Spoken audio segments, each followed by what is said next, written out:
Terima kasih Tuhan Yesus untuk napas kehidupan yang baru yang Tuhan percayakan kepada kami pada hari ini. Engkau bangkitkan kami dari tempat tidur kami boleh bangun dan kami akan memulai aktivitas kami. Tetapi sebelum kami mulai aktivitas kami, izinkan kami untuk duduk sebentar untuk mendengarkan renungan pagi, renungan harian yang menjadi rema bagi kehidupan kami melalui channel YouTube ini. Berbicara bagi kami Tuhan, karena kami telah siap untuk mendengarkan kebenaran firman Tuhan.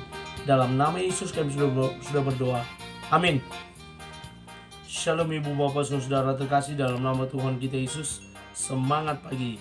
Bertemu kembali di channel Rionando Butar-Butar dalam khotbah 5 menit aja atau kol 5 untuk renungan harian.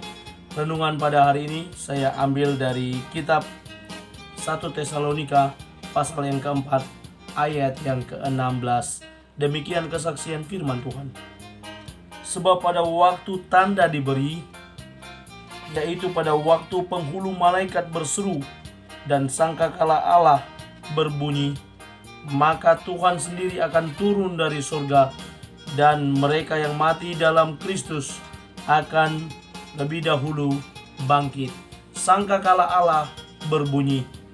Ibu bapak saudara terkasih dalam nama Tuhan kita Yesus, 1 Tesalonika merupakan bagian dari pengajaran Rasul Paulus.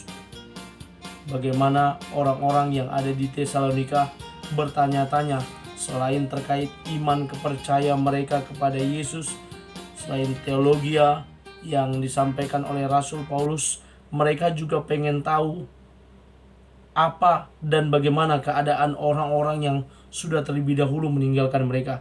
Sehingga kitab 1 Tesalonika pasal ini merupakan bagian dari pengajaran Rasul Paulus terkait kedatangan Tuhan.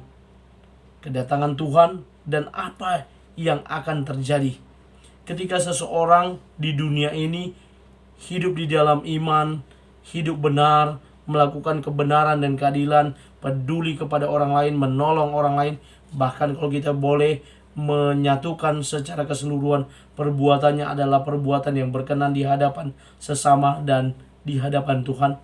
Maka kemana mereka akan pergi? Bagaimana kedatangan Tuhan di kemudian hari? Allah yang telah memberikan kuasa kepada Yesus, sehingga ketika dia naik, dia berkata, kepadaku telah diberikan kuasa di surga maupun di bumi. Sudah diberikan kuasa, dan nanti dia akan datang. Dia yang menyertai kita sampai dengan akhir zaman. Dia nanti berjanji juga akan kembali.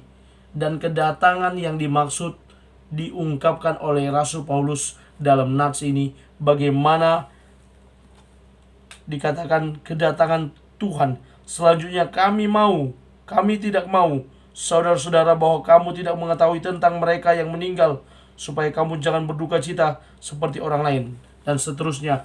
Lalu dikatakan, sebab pada waktu tanda diberi, yaitu pada waktu penghulu malaikat berseru dan sangkakala Allah berbunyi, maka di situ dikatakan Tuhan sendiri yang akan turun dari surga, dan mereka yang mati dalam Kristus akan terlebih dahulu bangkit.